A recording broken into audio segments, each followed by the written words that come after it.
Laro ya para magkatalo ka naman. Taga saan ka ba? Huwag mo nang tanong yan, game na. Makangas ka magsalita-salita eh, no? Guys, sasaglitin lang daw niya ako. Tingnan natin. Ito yung unang pagkakataon na nagkaroon ako ng kalaban na Layla. Napakahirap nito kalaban sa late game kaya inaagad ko na. Sa una guys, wala pang damage yan. Tingnan nyo naman, nangihingiliti lang. Kaya sa sobrang taas ng kumpiyansa ko, kahit sa torre, pinapasok ko na. Pero mali pala yung nagawa kong yun kasi ako'y napasobra. Ay! Sinamantala niya yung pangyayaring yun para mapabilib yung mga nanonood. Pati yung mga kasama niyang dumayo na pasigaw talaga ng malala.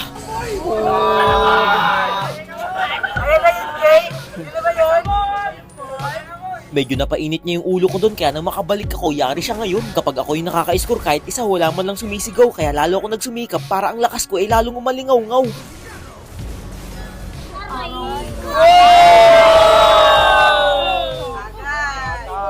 Sa akin na sila nagkaroon ng atensyon simula nung sinunod-sunod ko siyang pitasin. Hindi ako natatakot kahit paalanganin.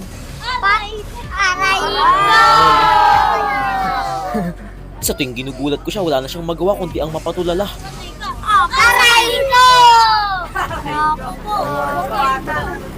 Masyado nang namamangha yung katabi kong nakadilaw kaya naisip ko ano kayang magiging reaksyon nito kapag ako naman ang pumanaw. Kaya tinesting kong magpatunaw. Ayaw niya pang umuwi sa pagkakataong ito guys. Kilala niyo naman ako, napakagaling kong manghula sa mapa. Putang ina mo, tinamaan. Hindi ko sana siya papasukin sa puntong ito kaso bigla siyang nag-ulti kaya nalaman ko kung nasan siya banda.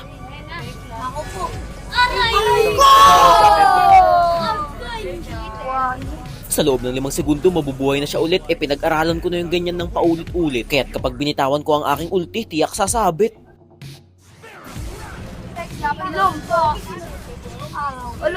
Takang-taka sila bakit daw alam kong nandun siya. Syempre minaster ko na yung mga ganyang bagay matagal na. Ako'y pumapalpak lang kapag labis ng sumusobra. Tulad na lamang na nangyari dito kahit hindi dapat pinilit ko.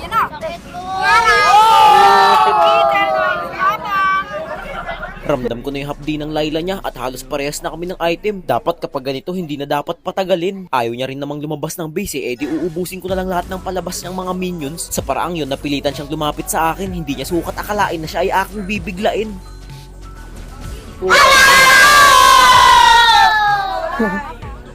Inaantay ko siyang sumilip sa puntong ito at nang makahanap ako ng tamang anggulo, tumama naman kaso ang iingay ng mga bata. Hindi ang papasok.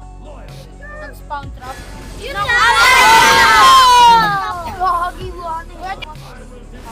Nana! Wala pang talo yan. Si Rulo. Ayun nga nagbubuhat palagi sa akin. Nga rin nagpapakamatay. Tang ina mo, Winston pa.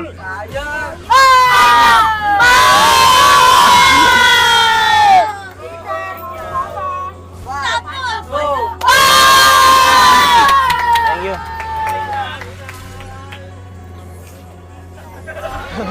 Oh, let's.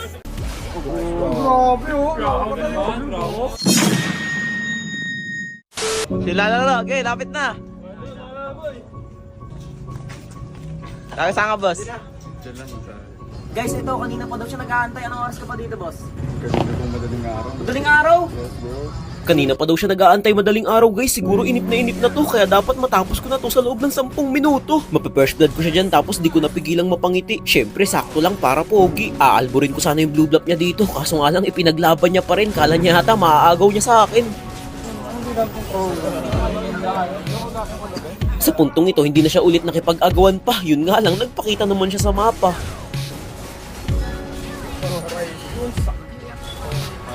Sa buong laban namin na to guys, hindi man lang yata ako sumablay kahit na isang ulti sa mga binitawan ko. Oo, nasasapul siya pero minsan naiipit din naman ako kahit papaano. Sa totoo lang, kayang-kaya ko pa naman sana makasurvive dito Kaso nga lang, sinaalang-alang ko na yung buhay ko.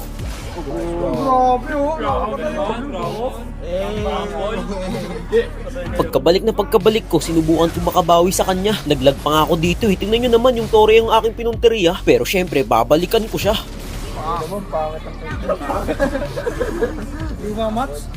Tulad ng dati, kapag nakuha ko yung kalamangan, tatayuan ko na lang talaga. Krill-krill ng mga minions habang nag-aantay kung papalag ba siya. Actually, tamang right decision yung ginagawa niya. Tatakbo tapos mag-heal na muna. Nilinis ko na lang yung mga pakalat-kalat dito para naman siya ay makapaghanda-handa. Upang sa aking pagbabalik, kaya niyang depensahan ang daladala kong malaking sakuna. Sa loob ng 4 na segundo, magkukuldown na ulit yung ulti ko. Syempre, kapag pwede nang gamitin yan, tiyak merong tatamaan. Maswerte na lang siya kasi kanyang naagapan. Kung hindi niya ako doon nalayuan, tiyak merong kalalagyan. Bale, ang score na nga pala namin dito, 4-1. 3 na ang aking kalamangan, samantalang siya isang beses niya palang ako nabibigyan. Pero hindi naman yan ang batayan sa laban na to. Kanya-kanyang diskarte upang manalo. Tulad na lamang ng ginagawa kong diskarte na to, iniipon ko yung mga minions niya upang sa ganon yung mga minions kong mga papunta hindi na mag-abala. Isang pagkakamali niya na lang guys, kayang-kaya ko nang tapusin tong game na to. Dahil Clint ang gamit niyang hero, ipapakita ko yung item ko sa inyo. Napakabisa niyan guys, lalo na kapag ganyan yung kalaban. Naku po, luging-lugi siya sa sabayan. Sinubukan ko pa nga bumuo ng wintermelon sa huli naming digmaan Tingnan nyo yung mangyayari.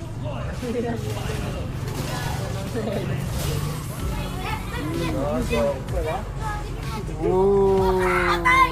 Patay! Di pa nog. Umuwi ka na.